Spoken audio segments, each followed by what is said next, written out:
Добар ден! Еве неповторно во ново издание на Алфа Ординација. Денеска е вторник, се надевам дека уживате во денот, зимски, се подготвувате за новогодишните празници и она што го носи секојдневието. А во Алфа Ординација, како и секогаш, имаме интересна тема и денеска. Верувам дека ќе го задржиме вниманието и ќе ја предизвикаме вашата љубопитност за, како и секогаш, да ни се јавите и да го споделите со нас вашиот проблем, за да можете полесно да го најдете решението. Погледнете го прилогот кој ја најавува темата за денеска. Коските заедно со мускулите го сочинуваат локомоторниот движечки апарат на телото. Скелетниот систем служи за заштита на органите од удари, потреси. Коските кај човекот се формираат уште кога е ембрион. Кога ќе се роди, човекот има 300 до 350 коски во неговото тело, но како што старее, таа бројка се намалува се до 206 до 208 коски, од причина што коските се групираат меѓу себе со растот, се сраснуваат. Постојат вродени и стекнати аномалии. Промените на стапалата се помеѓу првите нешта кои ги забележуваат родителите и најблиските кај новороденчињата. Тоа е разбирливо бидејќи овие промени се лесно видливи и забележливи. Токму поради тоа, родителите се често пати збунети дали е сиворит со стапалата на детето. Рамното стапало е најчест деформитет на стапалото и всушност представува губење на физиолошките сводови на стапалото. Вроденото криво стапало, иако вродена аномалија на стапалото, може да се открие уште интраутерино. Конгениталното вродено исчашување на колкот представува изместување на главата на бутната коска од нејзината централна позиција во ацетабулумот. Церебралната парализа не е болест, тоа состојба како последица на рано мозочно оштетување на централниот нервен систем, поради што се добиваат пречки во моториката или движењата. Интервенциите за вградување на ендопротези на колкот се едни од најчестите изведувани оперативни интервенции во ортопедијата. Тенденцијата на модерната ортопедија, како и воопшто на хирургијата, е материјалите што се вградуваат во своите карактеристики да бидат колку што е можно поблиску до природните. Нивото што го има достигнато науката во денешно време е изработката на керамички ендопротези. За третманот на вродените аномалии на локомоторниот систем и за вградување на вештачки колк ќе изборуваме денеска во Алфа Ординација.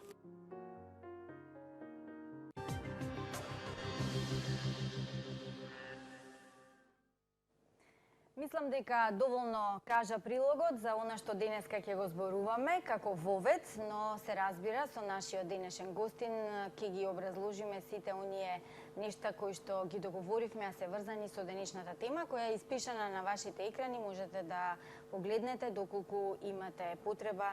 Секако се тука и телефонските броеви за да ни се јавите. Третман на вродени аномалии на локомоторен систем и вградување на вештачки колк. Оваа тема ќе ја разработиме денеска со примариус доктор Драган Христов, специјалист по ортопедска хирургија, ни доаѓа од болницата Аџибадем Систина Скопје. Добар ден, добро дојдовте. Добар ден, добро ве најдов. Сакам секогаш во емисиите да бидеме сосема јасни за нашите гледачи, затоа и сакам на самиот почеток еве да дадеме збор-два објаснувања за тоа што е локомоторен систем. Значи, локомоторен систем е систем на човечкото тело, на човекот, кој што овозможува човекот да биде подвижен за во секојдневниот живот да ги обавува сите негови функции кои што му се потребни. Значи, локомоторниот апарат го сочинува телото на човекот, рацете и нозете со сите своји составни делови. А ако одиме по длабоко, тоа се состои од коски, зглобови, мускули, лигаменти, тетиви, кои што по друга страна се придвижуваат со функцијата на нервите, а се исхрануваат со функцијата на крвотокот. Така. Ова би било накусо за локомоторниот систем, а ние подетално ќе се задржиме на неколку вродени деформитети. Најпрво кажете ни кои се најчестите со кои што се среќавате. Како што и многу работи се менуваат со денешно време, така и патологијата во ортопедската хирургија и воопшто во ортопедијата во смисол на конгениталните аномалии е изменета. Ако во Македонија порано најчеста вродена аномалија била вроденото исчешување на колковите, па вроденото криво стапало, па вродено кривиот врат, на денешно време со превенцијата и со модерните методи на диагностика, модерните методи на лекување, било конзервативни, оперативни, таа состојба и тој однос на вродените аномалии е веќе измена. Така да вродено исчешениот колк е многу поретка аномалија отколку што беше, да кажеме, пред 20-30 години со самата превенција и раната диагностика. Така. Денеска ќе зборуваме за криво стапало, рамно стапало, исчешување на колкот, церебрална парализа и секако ќе кажеме повеќе ќе се задржиме за вградување на вештачки колки, нешто плюс што вие го работите. Ајде да почнеме од кривото стапало. Кога може да се открие овој деформитет? Значи, порано се откриваа овие деформитети после раѓање кај децата, поради тоа што немаше таква техника и технологија во медицината за рана пренатална диагностика на деформитетите на локомоторниот апарат. Меѓутоа, со развојот на науката, техниката и технологијата се направија ултрасонографски апарати кои што се многу прецизни и кои што уште интраутерино во стомакот на мајката може да диагностицираат не само вакви крупни деформитети на стапалата, него и поситни деформитети на било кој дел од човечкото тело. Така да во денешно време диагностиката на вроденото криво стапало или пес еквиноварус се врши уште во раниот пренатален период на детето. Како што најавив, интересирањето на гледачите за темава ќе биде голем. Имав право, еве го и првиот гледач на самиот почеток на емисијата. Ајде да го чуеме, повелете. Добар ден. Ве слушаме, повелете. Доктор Христов ли е, не треба? Доктор Христов е кај нас, да. Добар ден. Добар ден. Чондан Валентон, од доктор Христов. Доктор, здраво, да се заводарим од Шуица на телефон. Како сте ми? Добар, не го слушнав името. Шуица. Од Шуица, да. Да. Пошто јас се 2005 имам период кога се држа на болница кај него, мислим, тој е најдобар лекар за сега. Да знаете, мислим, најдобар лекар е за операција, мислим да иде кај него на операција. Само толку просто да се примајаси да споздрави, ништо више. Добро, еве убаво е да се чујат пополни зборови. Го познавам пациентот, ние сме блиски, се дружиме. Иначе мој пациент има вештачки колкови. Душан Шуица е бивши фудбалер на Вардар, голгетер, и имаше проблеми со колковите кои што ги решивме со 2 вештачки колка и мислам дека он е задоволен со резултатот од тие 2 операции. Добро, ќе зборуваме за вештачкиот колк малку подоцна, бидејќи почнавме за кривото стапало. Може ли да ни кажете кои се причините за оваа аномалија? Како и за многу други аномалии, така и за вроденото криво стапало не постои една екзактна причина и тоа во ортопедијата па и во медицината се вика мултифакторијални причини, што значи дека дел се генетски, односно генотипски причини, а дел се фенотипски или надворешни причини. Како една од најчестите надворешни причини е положбата на стапалцата на бебето во стомакот на мајката. Меѓутоа, за разлика од вистинскиот вроден еквиноварус, тие се позициони еквиноваруси кои што многу лесно ги решаваме во првите недели, месеци откако ќе се роди детето со физикална терапија, редересмани и поставување на ортопедски помагала за корекција на тие стапала. Додека другите кои што имаат генетска нишка во себе си, тоа се вродени криви стапала кои што се пренесуваат дури со генерации од една на друга генерација, кои што се многу поригидни, многу потешки за решавање и за корекција на тие деформитети. Постојат и анатомски аномалии кај некои од еквиноварусите кои што малите ковчиња на стапалото ги поставуваат во нефизиолошка анатомска положба кој што го дава тој ефект на еквиноварус и кои што се многу тешки дури за хируршко решавање и корекција на деформитетот. Рековте се тешки за решавање и оние кои што се наследни, генетски. Зошто е тоа така? Па затоа што тука покрај функционалните деформитети постојат и анатомски деформитети, било на коските, било на лигаментите, било на мускулите, и ради тие промени кои што се наследуваат со тој геном, се многу е тешко да се коригираат. Така. Ајде да го чуеме следниот гледач, повелете. Добар ден. Добар ден. Прашање до докторот. Близо сме со темата, ме интересира рок на трајање на вредување на вештачко колено. Дали колку има рок на трајање на протеза на вештачко колено? Значи, јас спомнав на почетокот дека трендот на денешно време е да се менуваат материјалите кои што ги користиме во ендопротетиката, односно во оперативните интервенции со кои што ги заменуваме природните зглобови со импланти или вештачки зглобови. Конкретно, ова прашање што го постави гледачот, значи вештачките колена имаат трајност околу 20 на години. Тоа се разбира зависи од патологијата поради која што е вградено тоа вештачко колено, зависи од квалитетот на материјалите од кои што е изработено и се разбира зависи од оперативната интервенција, односно како е изработено таа операција. Добро, кога сме кај кривото стапало, може ли да кажеме кои се тие ортопедски помагала, третманот, како го коригирате? Значи, откако ќе се диагностицира кривото стапало, лекувањето почна уште првите 5 до 7 дена. Значи, многу рано. Се почнуваат со тие гипсени редресмани, односно се прави развежбување и корекција на деформитетите и после тоа се поставуваат гипсани чизмички, кои што во зависност од возраста на детето се менуваат некој пат на 2-3 дена, некој пат на недела дена. И се прати како настанува корекцијата.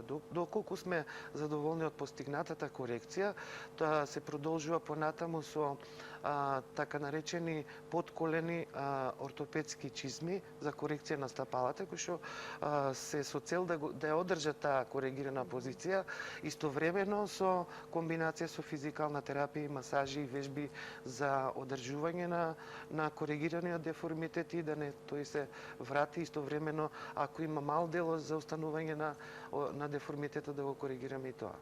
Доколку сите тие работи не помогнат, се оди малце на поагресивна интервенција. Поагресивната интервенција е веќе оперативни интервенции. Во поново време се користи една метода по еден италијански автор кој се вика Понсети. Тој бил многу одавна познат, меѓутоа во последниве години на 21-виот век веќе повторно он има нова метода.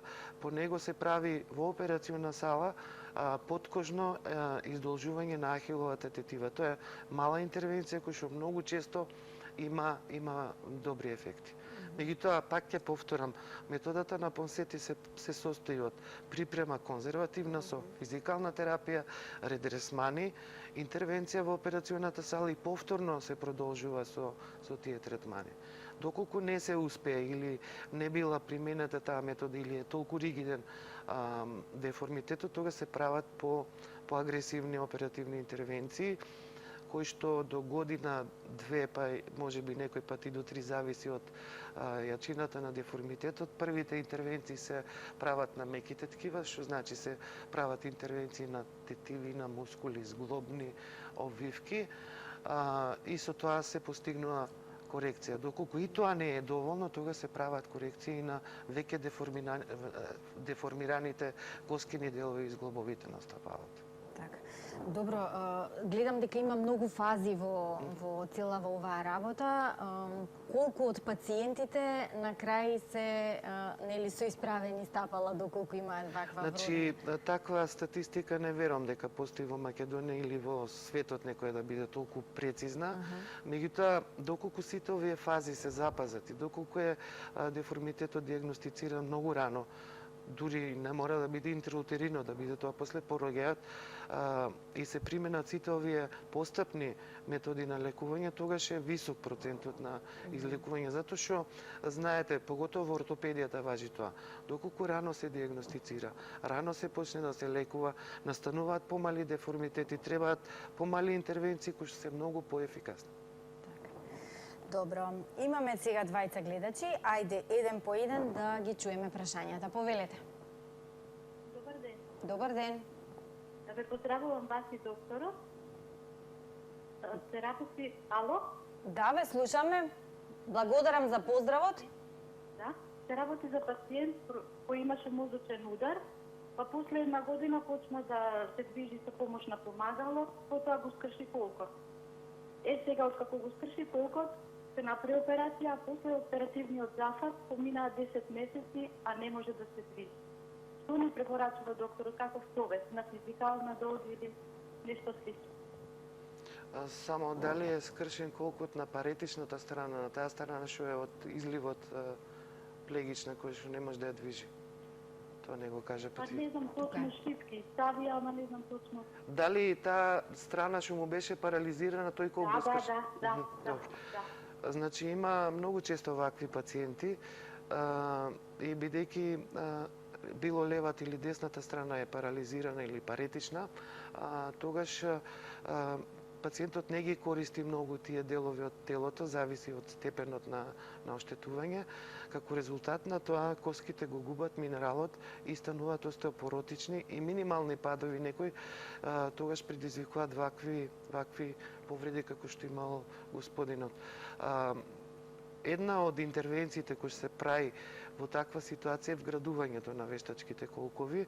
Може интервенцијата да биде направена идеално, меѓутоа доколку кај пациентот е таа страна многу оштетена и нервите не функционираат, со тоа и мускулите се веќе атрофирани, пациентот ќе ги нема болките од скршеницата, меѓутоа неговата функција со самото вградување на вештачкиот колк нема да се подобри заради тоа што вештачкиот колк е колк од зглобот, меѓутоа него го мрдат и функционира по функција на нервите кои што ги контролираат мускулите и лигаментите. Меѓутоа во секој случај кај овој пациент ја би препорачал упорна физикална терапија, никако да не се дозволува да залежува со разни ортопедски помагала и со помош од друго лице да биде активен, да се движи колку може тие преостанати групи на мускули да ги појача, а со тоа појачување и самата функција на ногата ќе биде многу подобро. Ајде сега другото прашање, повелете и за вас. Добар ден. Добар ден. Ве слушаме. Поздрав до докторот, вака едно прашање. Имам вградена 2 вештачки колка.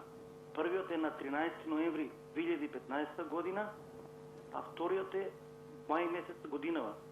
Со тој првиот вграден колк на таа десна нога имам проблеми, имам нерв прелапано. Е веќе еден месец.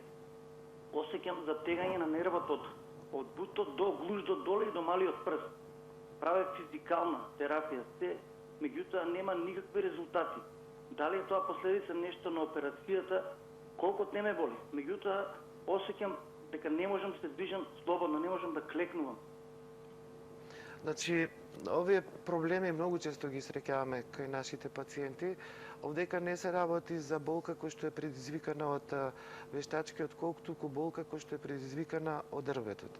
Значи, многу често кај вакви пациенти, бидејќи се двата колка веројатно имало искривување на другите делови, најчесто е карлицата искривена, која што кога ќе се искриви има ефекти на рветот.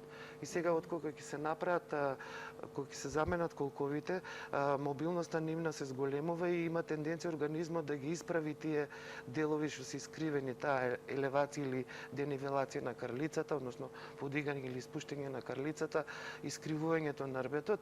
И многу често вакви пациенти како господинот кој има проблеми и болки кои што одат од надколеницата до врвот на прстите се причинети од притисок било на дискус или на било на која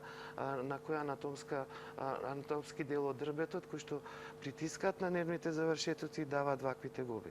Значи, ја би му советувал на пациентот прво да се направи добра диагностика, било кај ортопед или кај неурохирург, да се, бидејќи он има вештачки зглобови, а многу често тие не се МРИ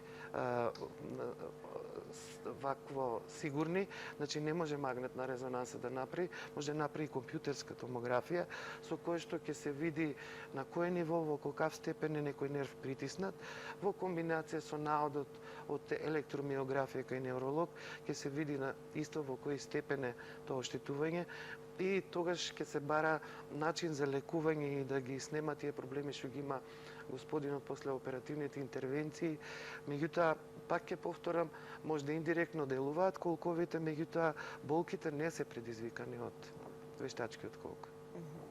Добро. Го слушаме следниот гледач, повелете. Добар ден. Добар ден. Повелете. Се јавувам мајка. Син ми има 15 години. Сакам поздрав до докторот. И да го прашам, докторот има Многу брзо му израсна ногичкава, а од 38 број дојде во 41 и има проблеми во тетивата, истегнување на тетивата. Има големи болки во ногата, во пета, во... Значи, на таа возраст, предпоставам дека зборува госпоѓата за ахиловата тетива и дека детето може би оди веќе на прсти заради тој брз раст. Тоа се среќава прилично често и кај деца кои што немат никакви проблеми во својот организам со локомоторната апарат, зборам за нормални деца кои што многу брзо растат. Бидејќи коските и зглобовите брзо растат, некогаш тетивите и мускулите не може да ги пратат и се явуваат вакви проблеми како што спомна. Меѓутоа, има и други работи. Ако детето е спортски активно, треба да се прегледа, се види, има една состојба зоната на раст на петната коска, кој што е исто така кај такви многу активни, физички активни, спортски активни деца, кој што не може да го истрпи тоа оптеретување, тогаш настануваат едни состојби кои што бараат посебно третирање. Добро, и пубертетот е тука, нели? Да, период во кој што да. навистина брзо растат децата, па затоа и бројот на чевлите се зголемил многу брзо. Да, тоа кажува дека детето сигурно многу брзо пораснало. Така да. Повелете, ве слушаме и вас. Добар ден. Добар ден. Поздрав до водителката и докторот. Видите, страдам јас Ајде. од колената. Колената не ми одат и потечени ми се долу нозете. То ми е болката. Значи, Да прашуваме колку години има? не мора да значи дека проблемот е во колената. Може би има господинот проблеми, артрозни промени на колената, меѓутоа отоците на двете подколеници укажува дека може би се работи и за некоја друга состојба или болест кој што треба да се диференцира од артроза на колена. Кога има артроза на колена, чиста артроза, без други придружни болести, тоа се знае. Боли во коленото, знаат колената да отечат, меѓутоа подколениците многу ретко. Евентуално ако се направи една состојба со оток позади коленото, тоа се вика Бекерова цистија, ако таа е многу голема и врши притисок на крвните садови, тогаш би можело да настане вакви отоци на подколениците. Меѓутоа, истовремено отекување на двете подколеници е малку веројатно дека е причината од две Бекерови цисти на двете колена. Така да, ја би препорачал нека отиде кај ортопед господинот, да се прегледа, да се види колку тие колена придонесуваат за оваа состојба, меѓутоа треба да се испитат од циркулација и други работи, бубрези, срцеви, проблеми, кои што се многу поакутни, да се тоа расчисти, па понатаму се види што треба да се прави. Така. Ајде да го чуеме следното прашање. Повелете. Ало, Ве слушаме. многу поздрав до докторот и до водителката.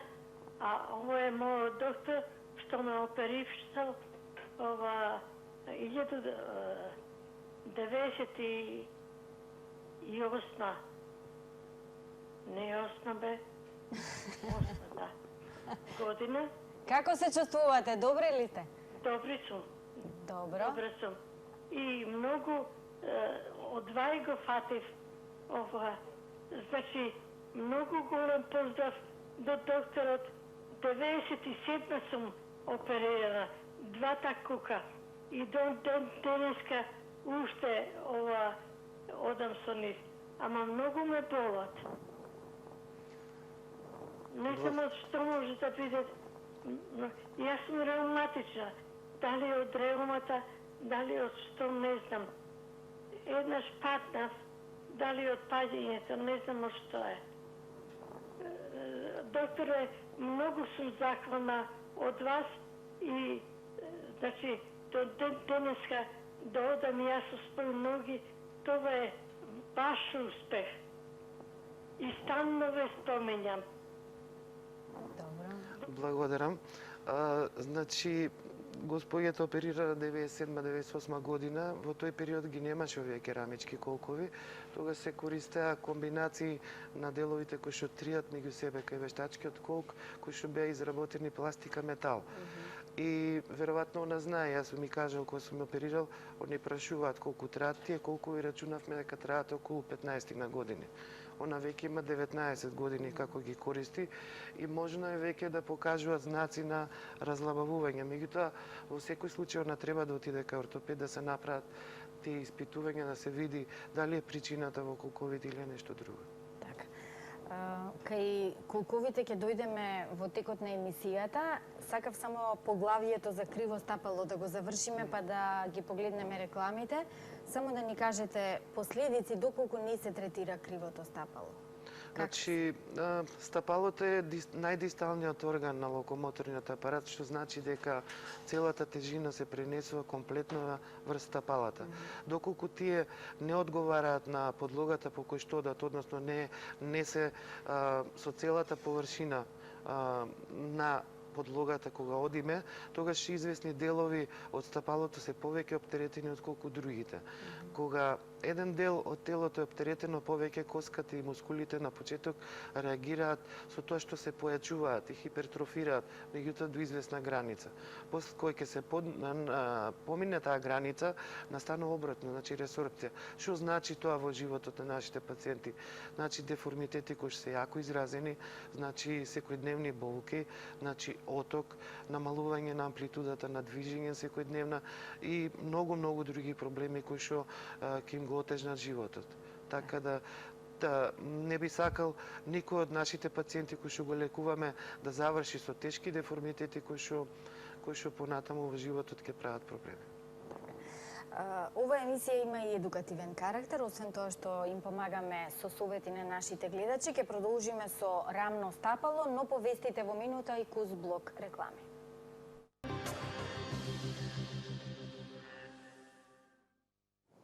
Малку подолг блок на реклами во предизборието, малку и ни одзема време од емисијата, затоа ќе се задржиме на оние прашања кои што се многу почести и проблемите за кои што практично вие се јавувате. Денешната тема е третман на вродени аномалии на локомоторен систем и вградување на вештачки колк. Со нас е примариус доктор Драган Христов, специјалист по ортопедска хирургија од болницата Аџибадем Систина. Се договоривме со доктор Христов да се задржиме повеќе на исчешувањето на колкот и вградување на вештачки колк. Ајде да кажеме нешто за исчашениот колк, бидејќи вие на почетокот на емисијата рековте дека практично тоа е и најчестата вродена аномалија. Да, беше најчестата вродена аномалија кога ја почнав со ортопедија. Тогаш имаше огромен процент на вродено исчашени колкови, бидејќи Македонија е една од земјите кај што е висок процентот на застапеност на таа конгенитална аномалија. Вродено исчашените колкови, процентот на такви пациенти се намалува, пак ќе повторам, првенствено поради превенцијата која што се превзема и која што се води веќе неколку децении, така да бројот на пациентите со вродено исчашени колкови е драстично намален. Што значи дека причините за нашата работа, односно хируршка работа, се помалку и помалку лежи во последиците на вродено исчашени колкови. Иначе, на вродено исчашени колкови е болест, меѓутоа ние викаме развојна аномалија. Зашто развојна аномалија? Причината за да се исчешуваат колковите, односно да не се наоѓаат на своето нормално анатомско место, односно главата на бутната коска во ацетабул, односно чашката на крлицата, се повеќе кратни. Како и сите други ортопедски аномалии и вродени болести, значи факторите се различни. Многу често се генетски, јас имам видено фамилии кои што се многу оптеретени со ваква заболување, дури кога ги гледаме рентгенските слики, мајка со ќерка може да препознаете дека е по самата рентгенска слика толку идеално пресликана на ќерката колку на мајката.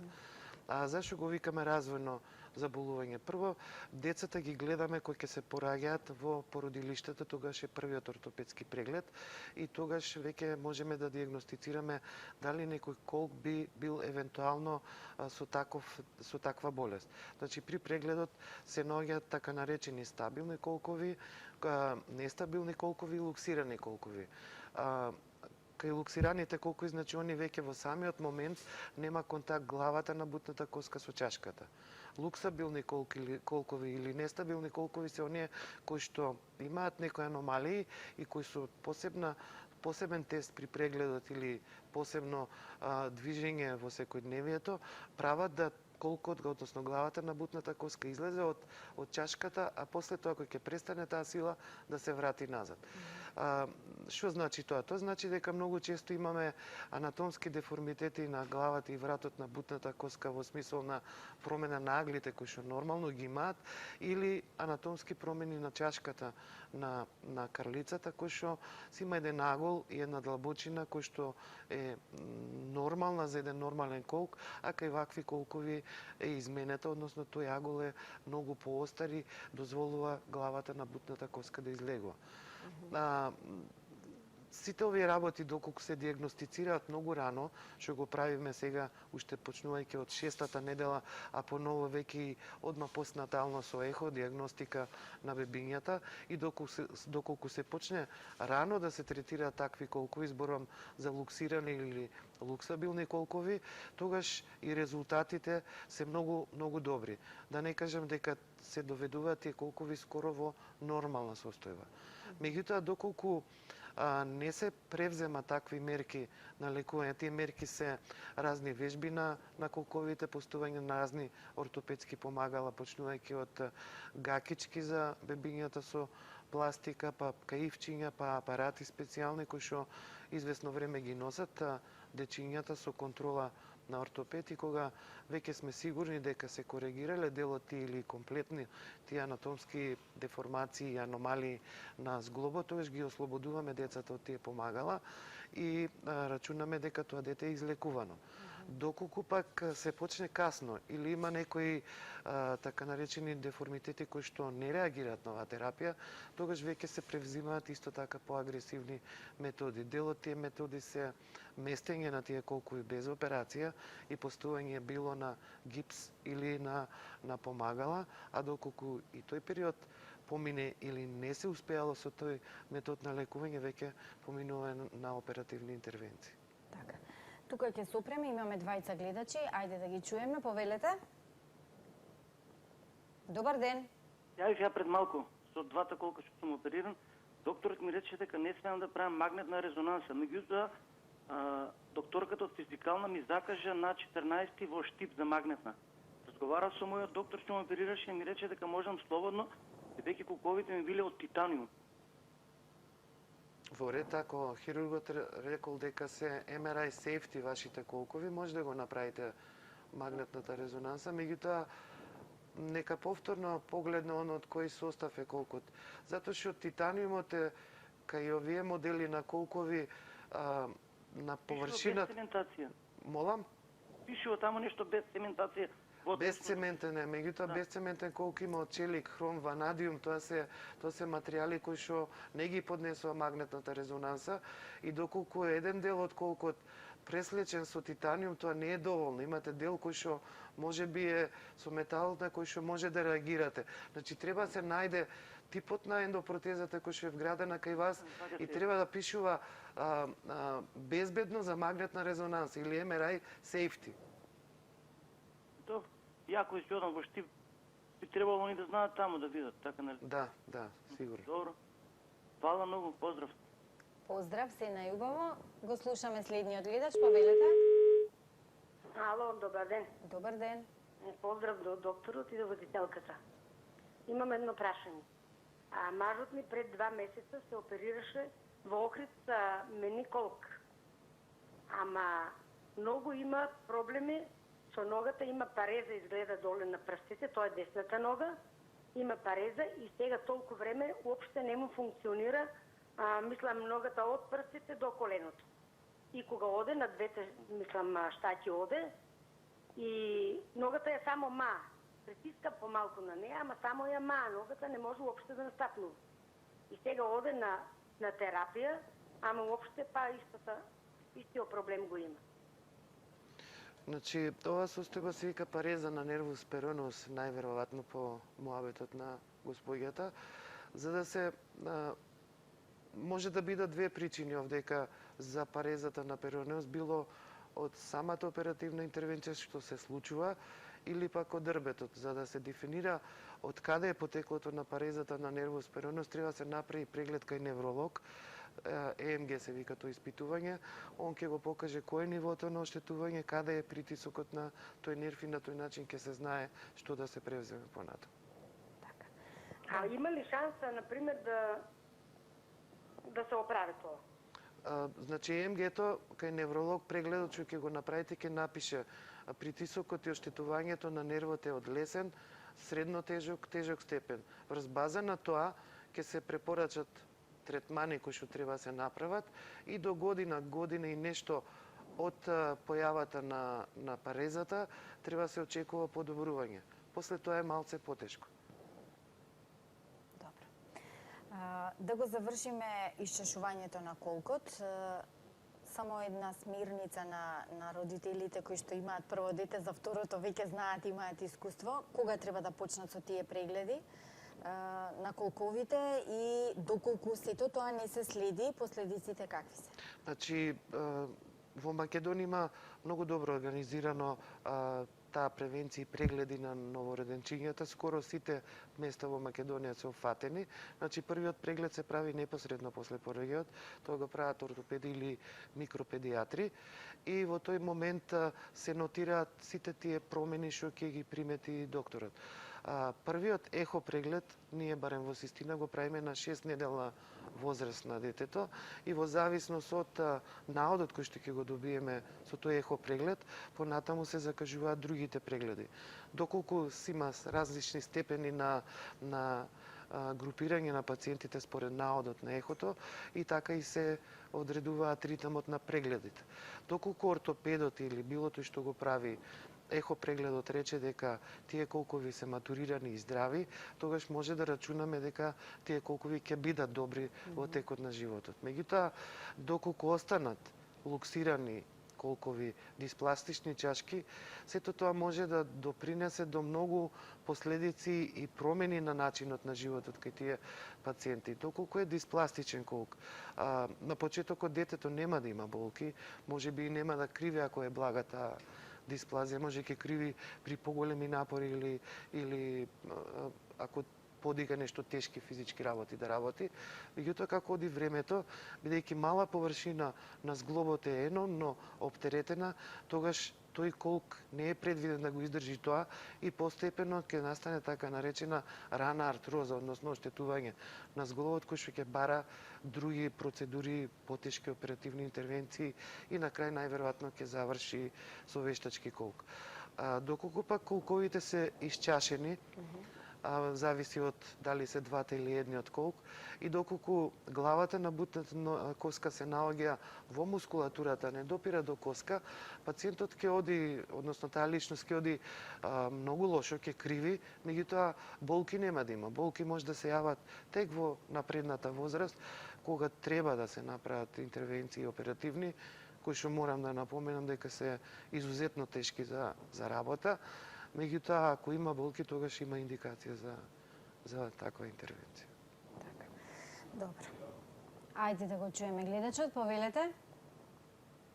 Ало, здраво. Добар ден. Добар ден, сакам да прашам.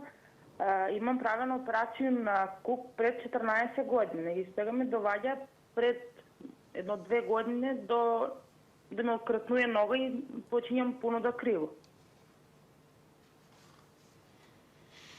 Значи, кој е проблемот кај нашите пациенти? Ја не сакам да ја критикувам пациентката, меѓутоа ова би бил еден мој апел кој сите вакви пациенти кои што имаат вештачки зглобови. Нашите пациенти се забораваат. Они по неколку години, дури има пациенти 8, 9, 50 години не одат на контрола.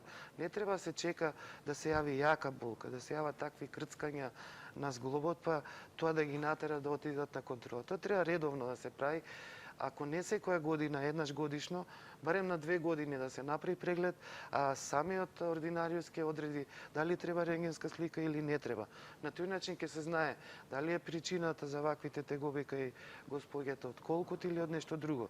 Значи мора, кога веќе човек носи вештачки зглобови, мора и редовно да оди на контроли. Значи она мора да направи контрола кај ортопедот што ја оперирал, да си ги понесе со себе сите документи кои што ги има, рентгенските слики, да се направи нова рентгенска слика, да се направи споредба на старите и новите рентгенски слики и да се примети дали има знаци за олабавување на вештачкиот колк.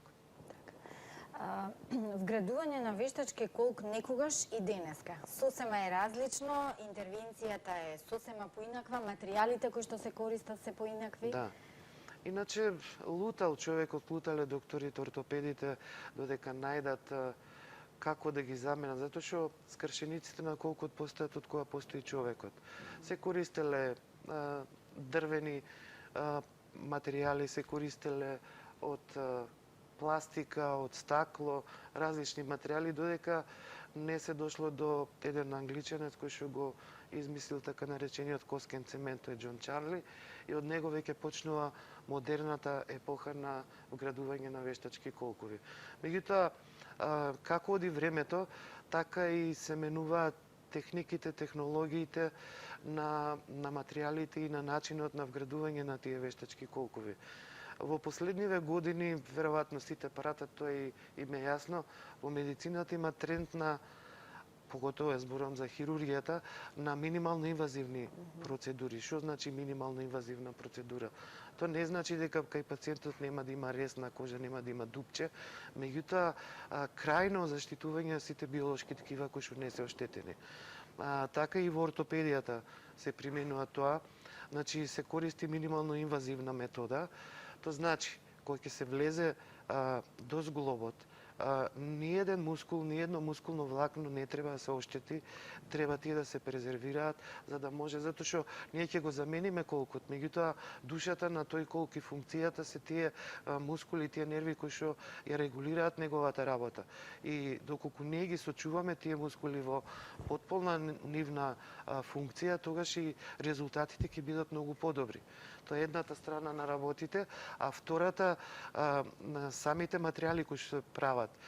Пред малку некој од пациентите спомна безцементни колкови. Да, значи цементните колкови веќе многу ретко се користат во специјални случаи кај што има лош квалитет на коска или болести кои што се третирани со лекови кои што се очекува да дадат лош квалитет на коска, само во тие случаи се користат. Иначе, скоро во 95% од пациентите се користат тие безцементни колкови.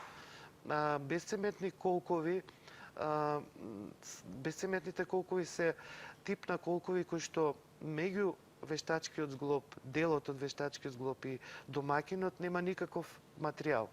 Значи, они идеално се обработуваат анатомските делови на зглобот, за да ги примат вештачките делови.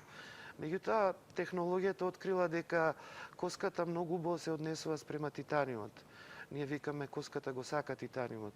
Тоа значи дека доколку тие вештачки материјали се обложени со титаниум, тогаш многу полесно и побрзо се вградува тој вештачки зглоб, односно коската го прифаќа и се вградува во вештачкиот зглоб.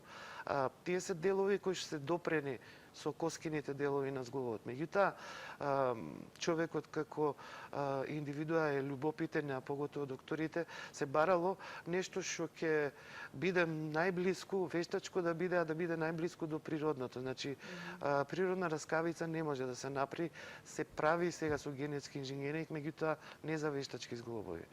И порано се користеа материјали метал, пластика, метал. Во последно време се користи керамика. Керамички се деловите кои што тријат меѓу себе. Значи, керамиката како материјал е најинертен. Значи, она кога функционира, кога се трие, не ослободува ситни парчиња кои што се причина за тој зглоб да олабави. Него таа е инертна. Една работа. Друга работа, степенот на триење кој што го ствара керамиката кога е навлажната е многу блиска до природната раскавица. Значи, тие два елементи даваат да тој вештачки материјал биде прилично близок до природната раскавица, а со тоа што значи тоа? Тоа значи дека тие таков тип на вештачки зглобови, теоретски и практично во секојдневието, имаат шанса да траат многу подолго отколку предходните зглоби. Иначе, пак ќе повторам, вештачкиот зглоб, било каков да е, цементен, безцементен, кој ќе почне да мрда помалце, тоа не престанува и со секој временски период што поминува, тоа мрдање станува се поголемо и поголемо. Ако нешто коската не трпи, тоа не трпи нестабилност и да мрда нешто во неа.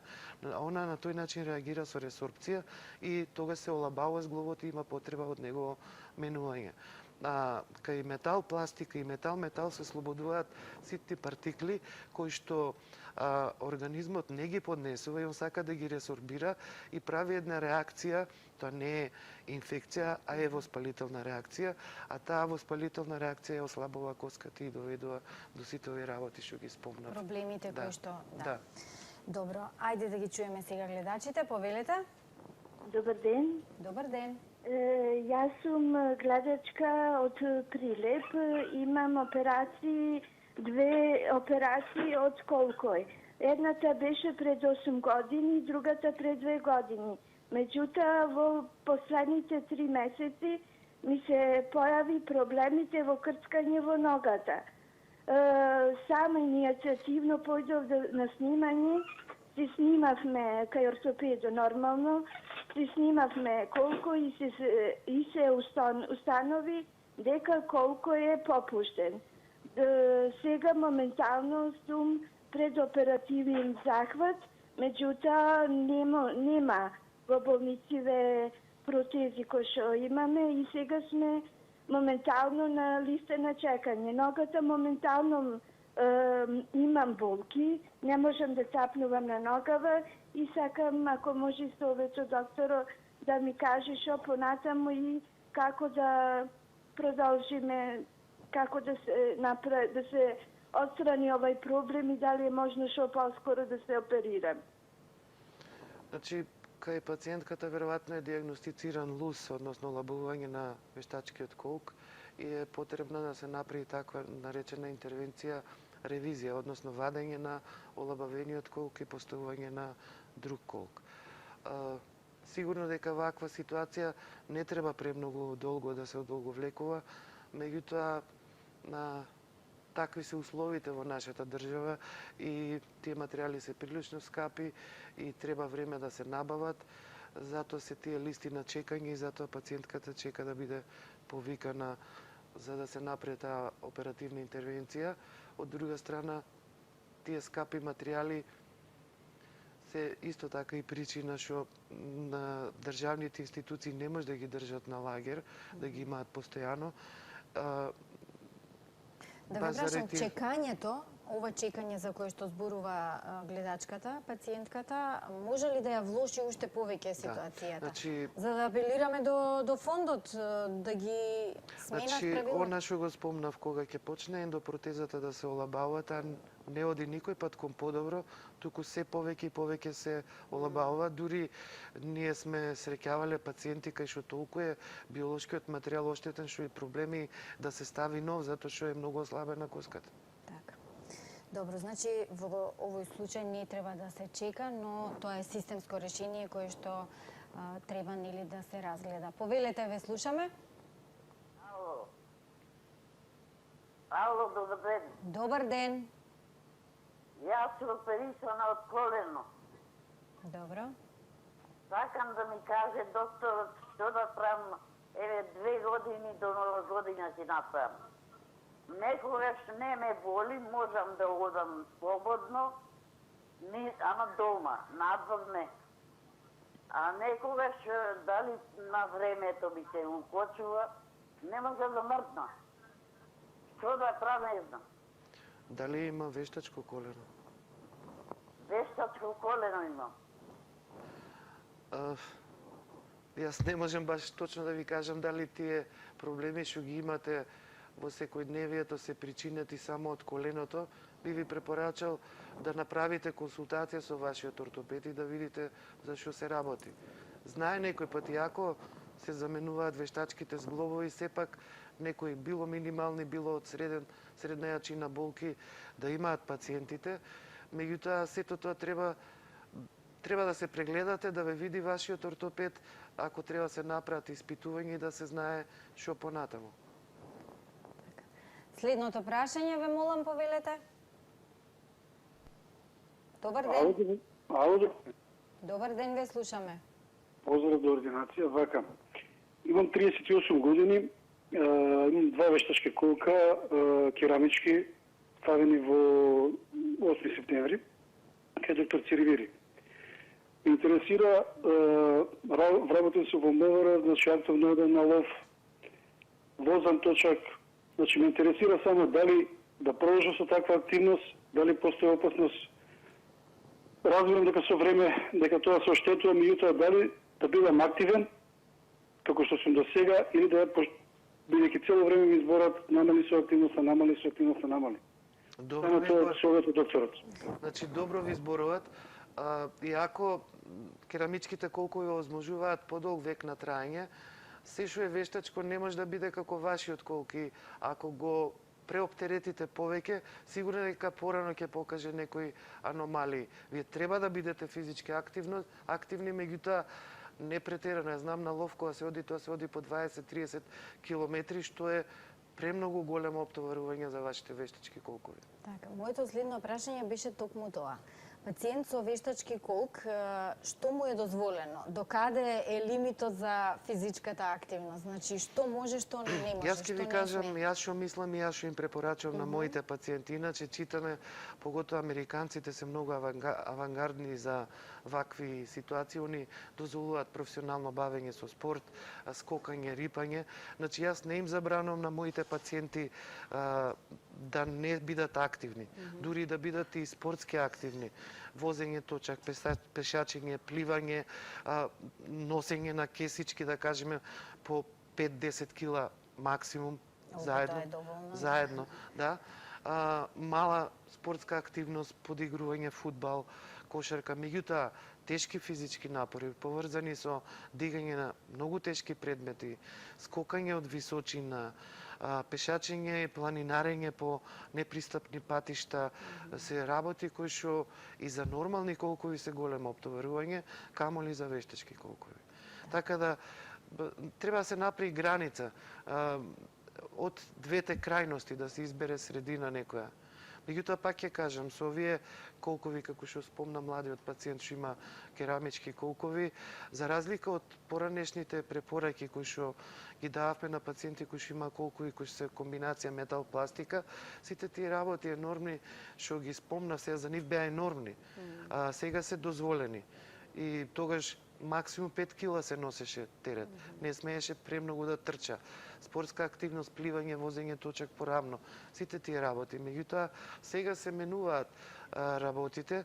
Меѓутоа, ќе повторам уште еднаш. Иако керамичките колкови се користат прилично долго, тоа се веќе 2 до 3 децении, тоа сепак е мал период и мала е критичната маса за да ние донесеме и евалуираме резултати кои што би ги генерално препорачувале на сите. Треба уште време, треба уште многу пациенти да бидат оперирани со тој тип на колкови, па да се евалуираат и да донесеме некои заклучоци кои што после ќе ги препорачуваме на нашите пациенти. Така. Го слушаме следниот гледач, повелете. Добар ден. Ало, добар ден. Ве слушаме. Ало? Добар ден.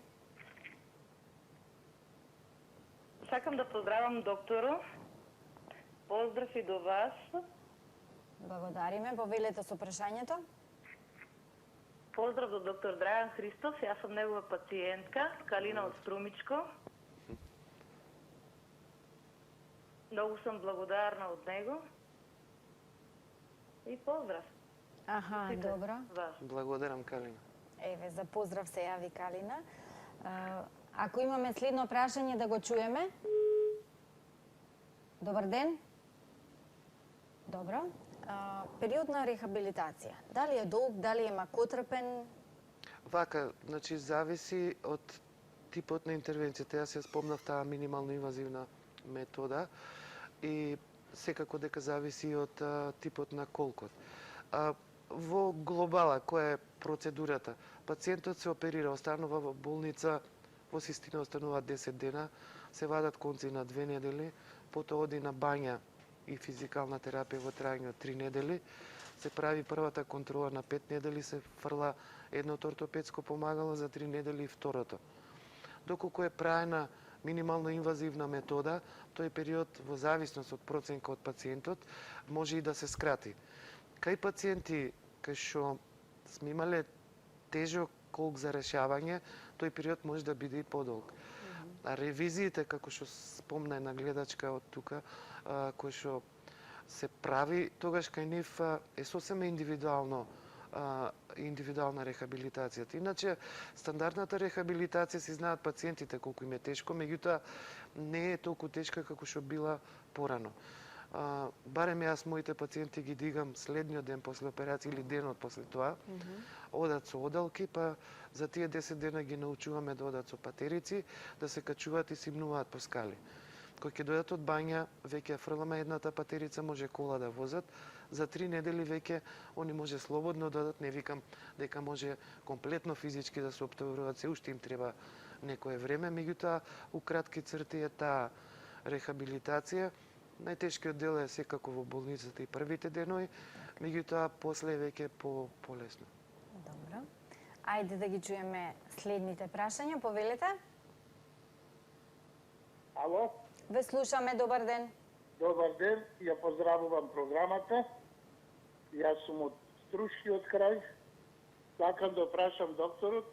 Мојата сопруга се опериса во Цирих, Швајцарија, на пршлена.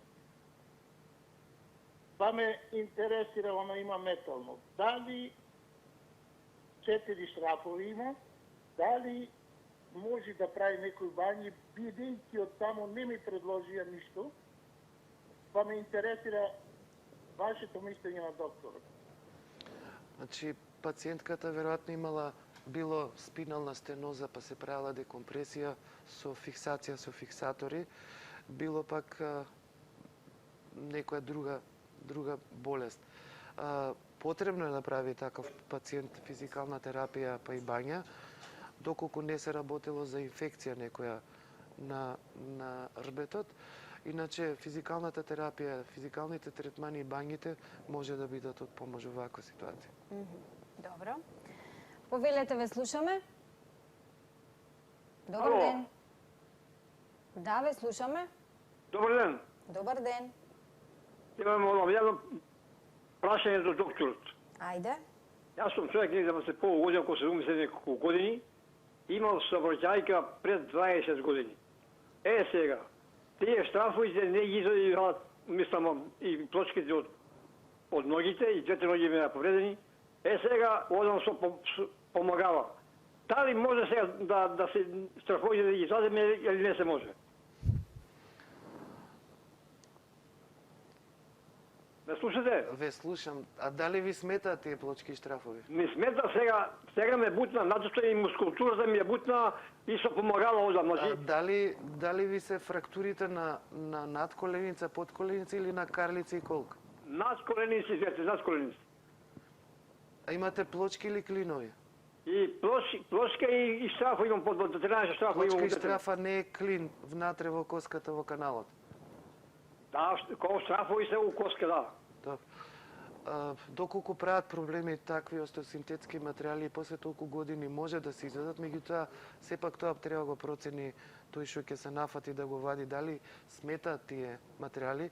Пред толку години сигурно тие се челични материјали и они прават реакции, не би требало доживотно да остануваат, меѓутоа не сакам да го навредам пациентот 70 и нешто години, некој пат тие интервенции може да бидат потешки од самото поставување на плочките, тие да бидат прекриени со коска. Во секој случај треба да се направи проценка што ќе се добие ако се извадат тие остеосинтетски материјали, а што може да изгуби и колку тие сметат и колку тоа е причината за проблемите на пациентите. Така. Ке го чуеме и последното прашање за денешната алфа ординација, само јас сакав да прашам дали во поодминати години правите вакви интервенции, дали е тоа ризична? Е ризична, меѓутоа јас имам оперирано и пациенти над 90 години, кога има фрактура на колкот, кај таков пациент, ако не му овозможиш брзо да се вертикализира и да стане на било кој начин, тогаш го осудувате на тешка пропаст и тежок крај. Користам една посебна метода што можам да си ја дозволам во Систина и што може да си ја дозволат луѓе кои што може тоа да го платат. Се користат безцементни стемови кои што се надоградуваат со еден биполарен дел, баш кај такви многу стари пациенти. Зошто е тоа така и зошто го правам? Јас го спомна веќе еднаш тој коскен цемент. Коскениот цемент кај возрастни луѓе кои што имаат коморбидитет може да направи едноставно да го изгубите пациентот интраоперативно или непосредно постоперативно, затоа што тие материјали ослободуваат мономери кои што имаат кардиотоксично циркулаторно оштетување, може да направат емболии, што се е избегнато со тие безцементни колкови кои што ги ставаме на тие повозрастни луѓе. Освен тоа што велите вие да го вертикализирате, му го продолжувате на тој начин и животот да не го заврши и квалитетот на животот. Ајде да го чуеме последното прашање, повелете. Добар ден. Добар ден. Дали сме во програма? Во програма сте. Сакам да го поздравам докторот, се јавувам од Ресен. Доктор Христов ми има оперирано керката пред 93-та година од тортиколис мускулче да ја беше затегнато. Сакам еден голем поздрав до докторот и да му се заблагодарам, може ќе се сети од Ресен. Се сеќам. Керка Билјана. Да. А како е керката? Сега е супер, мажена е, 3 керки има. Одлично. Се сеќам, тоа дете беше негде на друго место оперирано. Да, во Охрид беше оперирана. И требаше да се направи, да се провери еден дел од мускулот, не беше ослободен, се ослободи и Билјана после ги доби сите движења што ги имаше. Тогаш беше девојче, сега веќе станала мајка на 3 деца. Мајка на 3 дета и добро се чувствува. Еве, убаво е, нели вака, кога ќе чуете како пациентите рехабилитирани го продолжуваат животот и дај Боже да дочекаат и длабока старост. Добро, доктор Христов, јас ви благодарам за денешното гостување. Имаме уште многу што да зборуваме, затоа ќе ве задолжам во некоја друга емисија повторно да ни дојдете. Еве, имаше и јавувања доста од гледачите. Ве оставаме сега на пациентите. Благодарност уште еднаш до вас. Благодарам и вие што ме поканивте. Примариус доктор Драган Христов, специјалист по ортопедска хирургија од болницата Аџи Бадем Систина од Скопје, денеска беше гостин во алфа ординација. Погледнете го прилогот кој ќе најави темата за утре. Ќе ви посакам пријатен ден и останете со програмите на Алфа телевизија. Довидување. 30% од населението страдаат од проширени вени и компликациите од нив. Бројот на жени засегнати од ова заболување е 3 до 4 пати поголем во однос на мажите. Освен здравствен проблем, представува и естетски проблем кај жените. Кога станува збор за причини за појава на варикозни вени, на прво место е возраста. Најчесто расширените вени се појавуваат меѓу 30 и 70 години, состојбата прогресира. Жените имаат поголема предиспозиција од мажите. Причина за тоа може да биде пременоста, предменструален синдром, менопауза и друго. Хормонска терапија, зголемена телесна тежина, недвижење, неактивност, бременост и секако наследниот фактор. Кога станува збор за симптоми на болеста поминува низ 3 стадиуми. Првиот стадиум е симптоми на притисок и дискомфорт во долните екстремитети. Навечер се појавуваат отоци кои брзо поминуваат. Вториот стадиум по кожата на екстремитетите се забележуваат мрежа од плавичасти вени.